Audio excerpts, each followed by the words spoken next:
السلام عليكم ورحمة الله وبركاته. ازيكم عاملين ايه؟ معاكم عمرو فايز. ولودي. طبعا انا عايز اقول لكم هي دلوقتي الساعة 8:30 الصبح. النهاردة يوم الخميس. انتوا عارفين ان احنا بنحتفل بعيد جوازنا التالت، وزي العيد جواز الاولاني والتاني كالعادة انا مش عارفة حاجة خالص. احنا بنروح، ولودي هي بس اللي عليها انها بتحضر الشنطة، بس انا ربيتها النهاردة. امبارح كنا في افتتاح ورجعنا عادي جدا ومفيش اي حاجة، وطب يلا يا لودي ننام بتاع معرفش ايه، بس صحينا الساعة 5. صحينا الساعة 5 بقى بنحضر في الشنطة. نايمين الساعة 2. طب احنا رايحين فين يا ابن الحلال؟ لا صاحي انت الساعة 5. ايوه ما انا صاحي 5. ماشي انا صاحي 3:30. لا انت انا لا يكون نمت في ساعة عونك. ونص بس. لا يكون في عونك.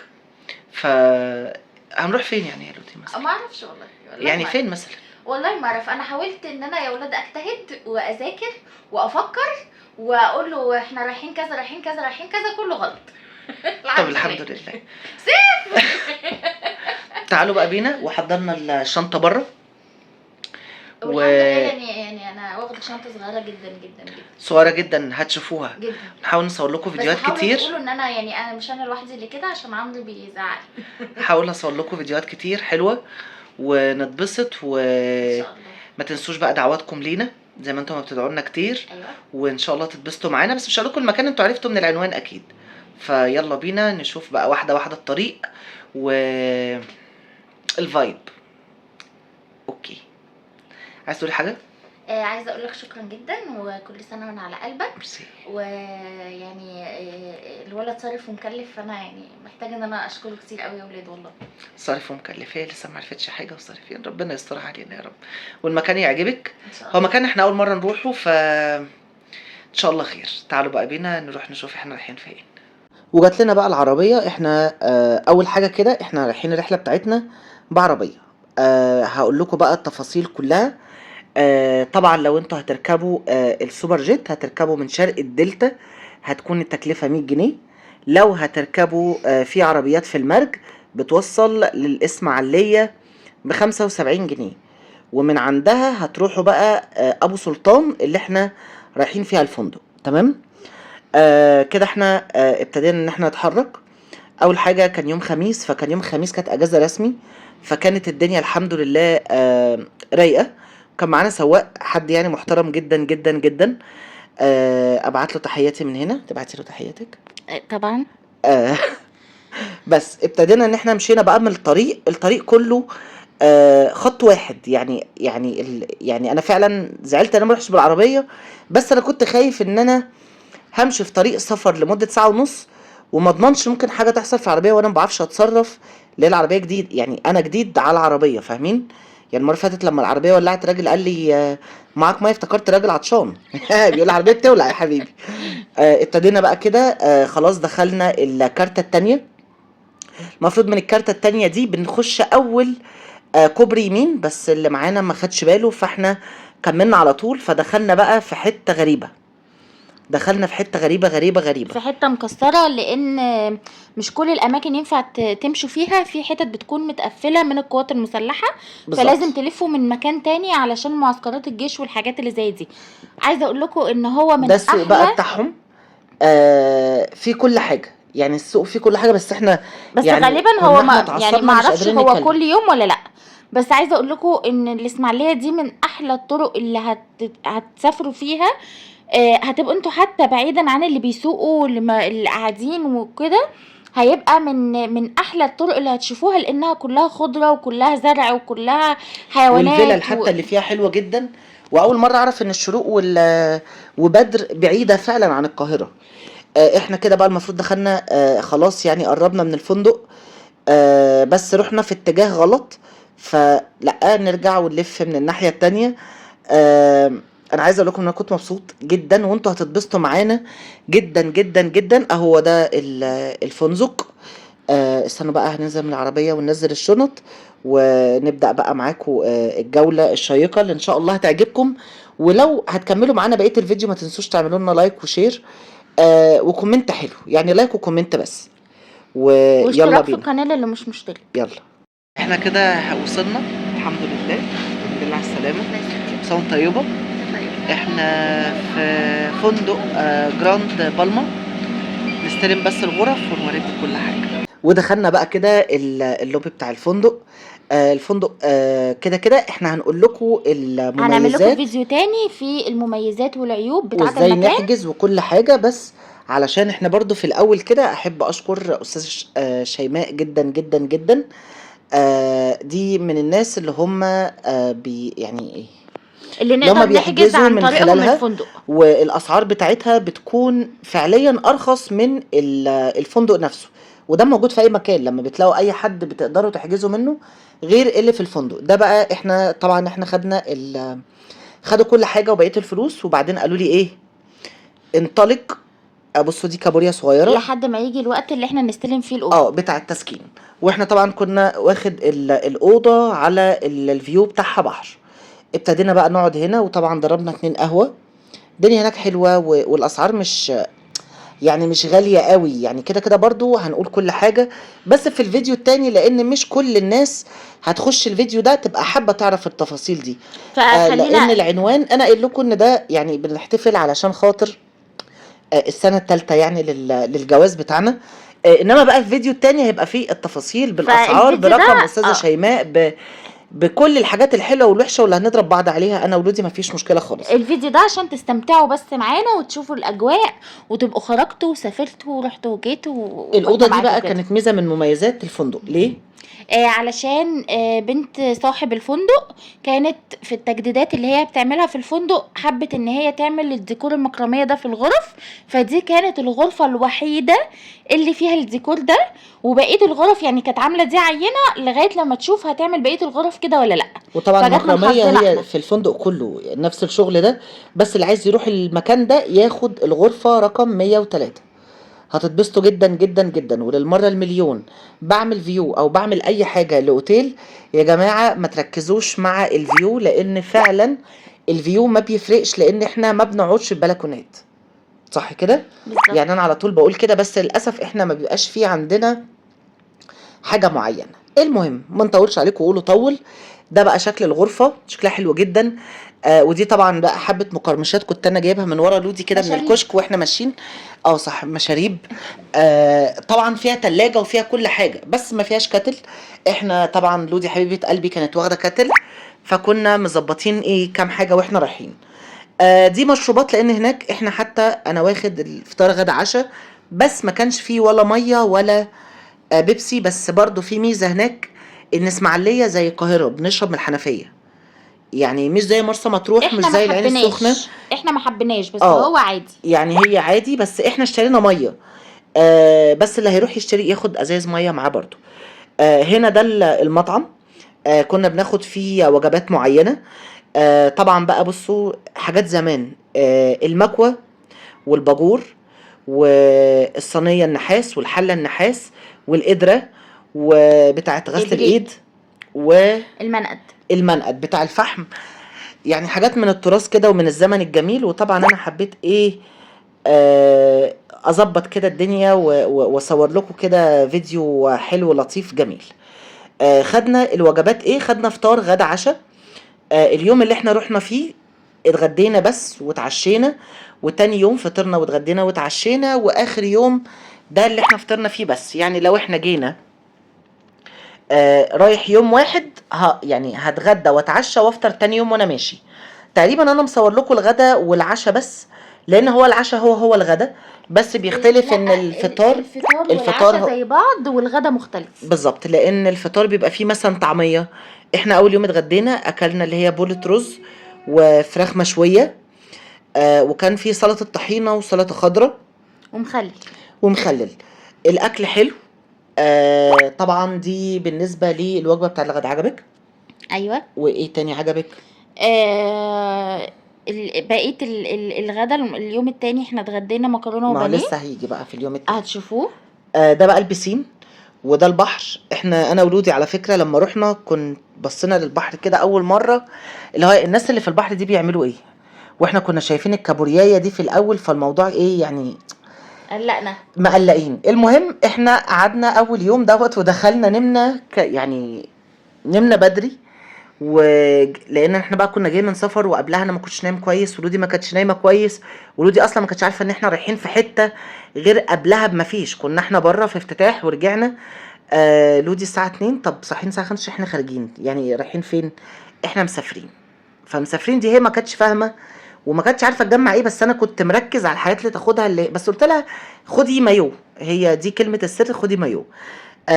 فلما قعدنا صحينا اول يوم بقى، كانت الساعه 4 الفجر، صحينا وقعدنا بقى بره على البحر، نزلنا بهدومنا اول يوم الميه، وبعدين رجعنا بقى لبسنا المايوهات وفضلنا بقى في البحر مع البسين، بحر وبسين. وانا ما بحبش البسين على فكره، لان البسين ده بحسه ان هو ممكن اخش في اي دار من الدور او الفنادق اللي موجوده في القاهره، وفي اماكن مخصصه للبسين ده. بقى بالنسبه للعشاء حلاوه وجبنه نستو وبيضه مقليه، او ده الفطار مش عارف يعني انا. لا ده العشاء. ده العشاء. والبيض عندهم حلو جدا جدا جدا جدا جدا. سيبكوا بقى من كل ده، وطبق الفول مسمار المعده ده اللي ما حدش يقدر ينساه. ما لمسناهوش والله، لا، ما لان انا ما لمسناه. بحبش الفول الصاحي ده. اول حاجه بس، وانا عامل فيديو ده كله علشان افرجكم على اللي احنا كنا فيه، واقول للودي شكرا جدا جدا جدا انها استحملتني 3 سنين. متشكرين. و3 والبرشامه سنين لسه ما خلصتش. البرشامه اللي هي كانت واخداها من قبل الفرح لغايه دلوقتي الحمد لله ما خلصتش يعني. والله العظيم انا بشكرها جدا على استيعابها ليا. كل الناس انتوا حبايبي طبعا، وشايفين ان انا ما فيش عيوب او ان انا حد كويس. انا فعلا يعني انا فعلا حد كويس مش وحش، بس انتوا عارفين البني ادم ممكن يكون عصبي. اول كام سنه من الجواز دول انتوا بتطبعوا على بعض، يعني ايه اللي دي بتعمله لا ما تعمليهوش، او ايه اللي عمري بيعمله لا انت بتضايقني بيه. فاحنا بنحاول نمشي ونتاقلم. بعيدا عن ده، لودي اول ما انا كنت اعرف لودي بقى من زمن الزمن، فكانت عارفه ان انا فاتح قناه على اليوتيوب، فهي ما كناش بنتكلم فتره، ففتحت هي كمان قناه على اليوتيوب.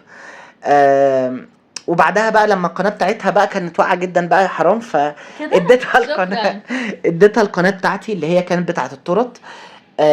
احنا اسفين يعني، احنا طالعين بس ايه، مش بنحب في بعض، بس بنواجه بعض كده، ان احنا فعلا انا استحملتها وهي استحملتني.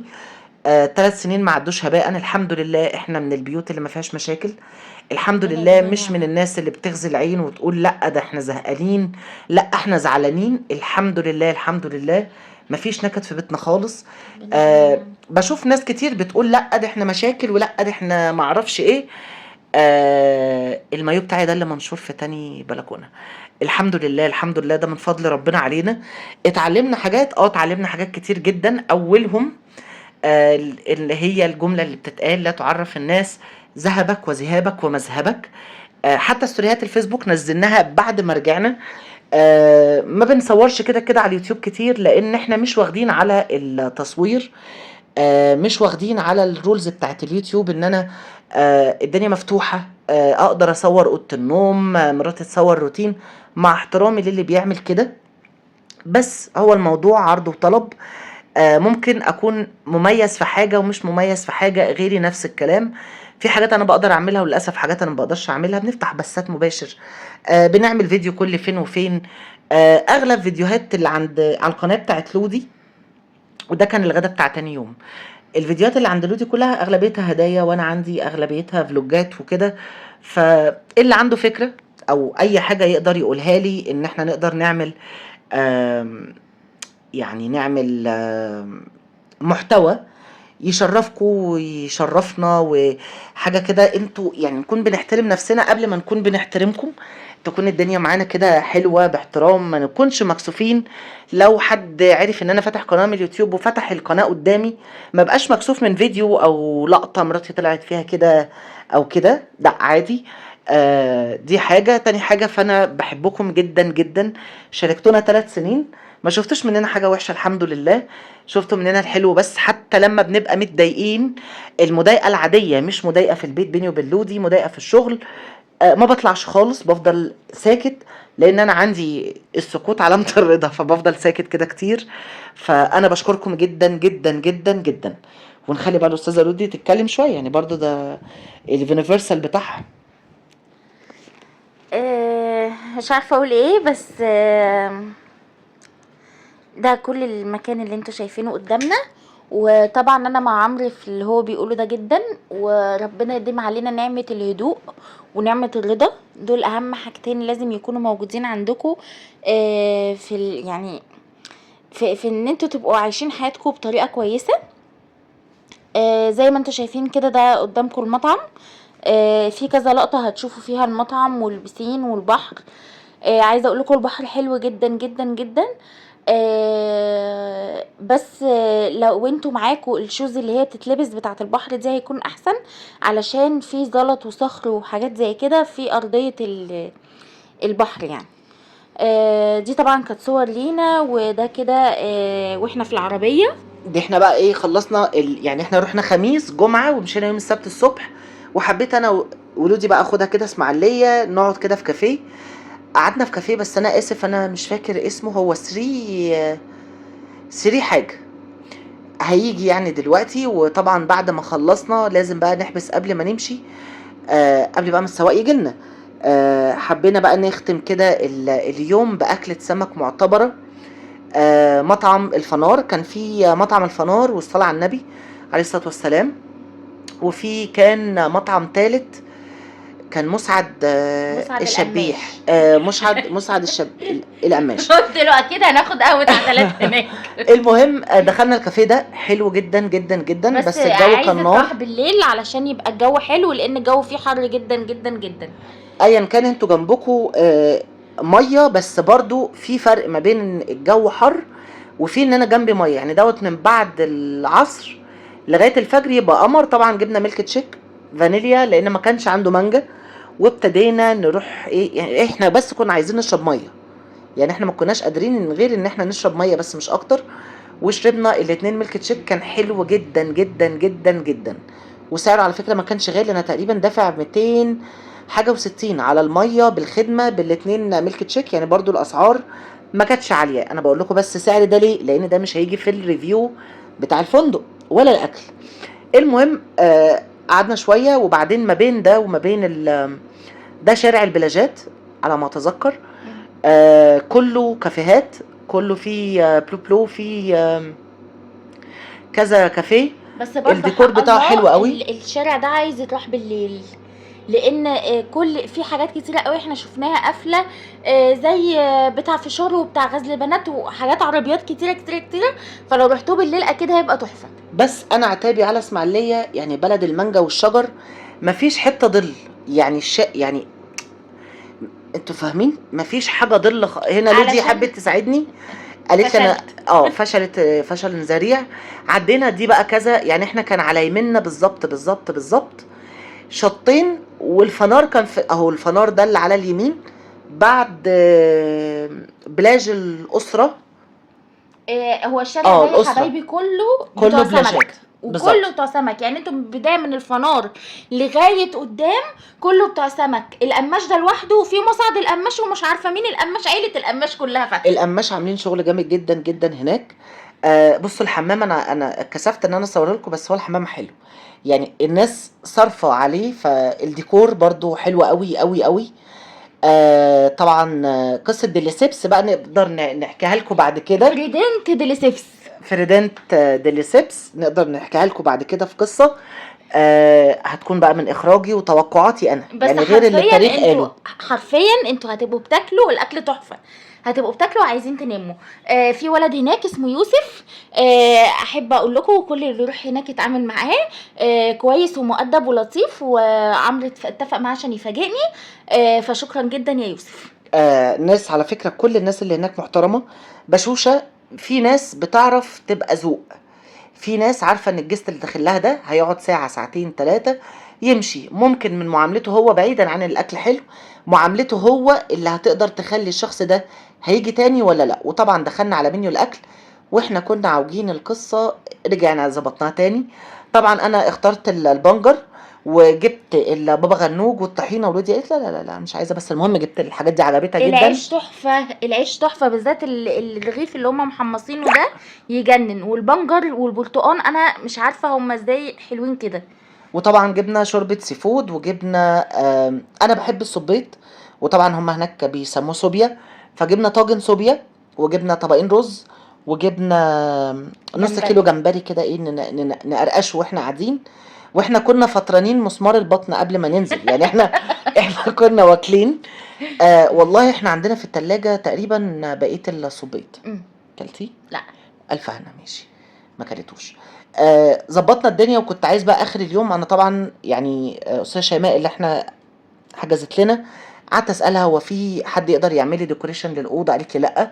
طب بوكيه ورده؟ قالت لي لا. طب تورتايه؟ قالت لي. فما فيش حاجه جنب الفندق ان انا اقدر اقول للودي يا كل سنه وانت طيبه. فانا لما ظبطت مع يوسف قلت له ده عيد جوازنا وبتاع وعايزين ايه يعني اعمل حاجه. قال لي طيب ده في تشيز كيك وفي مولتن كيك. قلت له لا خلينا في التشيز كيك. قال لي لا الشمعه مش هتخش. وانا برضو فكرت المولتن كيك ما هي بتبقى سخنه.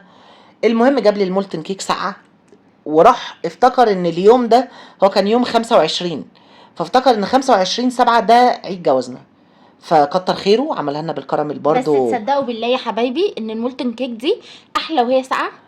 فعلا يعني هي ماسكه والله هي نفسها. احلى وهي ساقعه. كل اللي بيحب الشوكولاته جربوا ان انتوا تجيبوها من مكان، وعلى فكره اتوال بيعملها تحفه.